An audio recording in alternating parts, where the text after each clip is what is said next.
Hey guys, it's Epic Worlds PCG, and I have a new paper computer game to show you called Deadly Ocean. It takes place on the planet Ico, and yeah, that's the cover. Now the description. So you play as Captain Raverpen Gendelberg, and you are in skeleton form. That's you, because your previous crew committed mutiny. So you now have to command a whole crew of undead skeletons who died due to a shipwreck. There's also a little call out to Rise of the Water Dragon, which I also made. So I just like to do cameos in all my games, so if you see a lot of posters, that's why. So I do have a ship cutout. I don't know where it is. I have these skeleton cutouts, but I don't have the ship, so just pretend that the ship's there. And you see a whole flock of these flying fish coming straight towards your ship, and they're like bigger than normal flying fish, which if you didn't know are actually a type of fish. They don't actually fly, they just kind of glide over the water. They're coming straight to your ship, and it seems like they're gonna like puncture your ship. So you gotta either turn into the wind or turn away from the wind, or safely get out of there. So yeah, that's that screen. And then that's your ship right there, which it would be if the miniature was there. There's some dangerous rocks, but there's some Mercado coins if you do want to venture onto those. But you see a pirate ship with these weird robot-looking pirates, which are absolutely huge compared to the ship. So you gotta either try to avoid them using the rocks, or try to make them crash into the rocks, or or actually fight them. So there's quite a few things you can do there. Then your ship would come here, and you see this giant Triptosian. Yeah, that right. That's a Triptosian. It doesn't have a mouth though. It's kind of like a different form of a Triptosian that's just kind of like a Kraken form, and you don't know its name. It's just a mythical creature that you've only heard stories about, and now you can actually meet it. You can even talk to it too, which is pretty cool.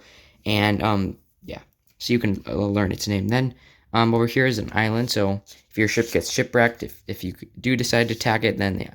So this part of the PCG is really open world. So the first part was linear, the next part's open world, which I think is a cool formula. So there's many different locations you can go to. You can go to Bloody Swamp, Canyon of Dritz, Mysterious Camp, Giant Mountains, or Del Dorado Forest. You have to go to at least 3 of them. So Bloody Swamp has you and your crew walking along a path, but there's an alligator named Larry, and he's a kind of a spiky alligator, and he'll be pretty aggressive, but he does eat Mercado coins, so if you give him Mercado coins, then you can get past him.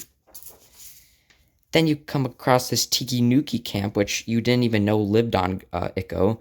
They're normally from Toten or Gondo, which are other 2 planets I have.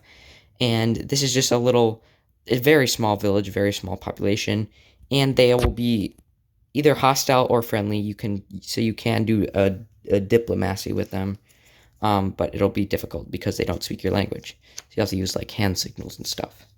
And then once you get past that, then this is Crit's Canyon. Basically, you're over here, and there's not really any way to get across here, but there are these guys fighting you, so you can't just like you disengage without being fired at. So you have to somehow use a puzzle to get past them. Oh, and by the way, these guys are just native guys to the island. There's not much to do with them. Okay, then you and your crew are over here, and you can hide behind these rocks because there's 2 mountain beasts you have to get past, and you can choose either one. Maybe both of them will fight you. This guy's name is Dreadnought, and he's basically like a crab, but with like cannon arms. And this is Slinky. He's basically like a guy who can like stretch his arms and legs out very far. So yeah, you can do puzzles like hide behind these rocks and then like sneak in through the mountains, or get these 2 guys to fight, stuff like that. Then you get to the forest, and you're just walking around, and then all of a sudden the trees grow red eyes. And this is a very creepy species of blood trees, and they're known on Ico because most of Ico is water, but there are a few islands, and these trees are native to Ico, so yeah. But they are very aggressive, and they will try to eat you, but they don't have hands, so they're not too big of a threat. They'll just mainly scare you. And the last, you get to the pier, or the dock, and then there's these, but you don't have a ship, so you can try to build one out of this stuff you found on previous screens. But there's these 2 like really, these are iron jaws. I had a lore video on them, and these guys are pretty dangerous, pretty deadly. They're not friendly. You can't speak to them, and they will try to just take you down. So you can't really swim unless you have like a weapon or something. And then once you go over there, you can open the chest, which has some more like god weapons, and then there's 2 Mercado coins. And yeah, that was Deadly Ocean. Thank you guys so much for watching. Please like, subscribe, and I'll see you in the next video. Bye.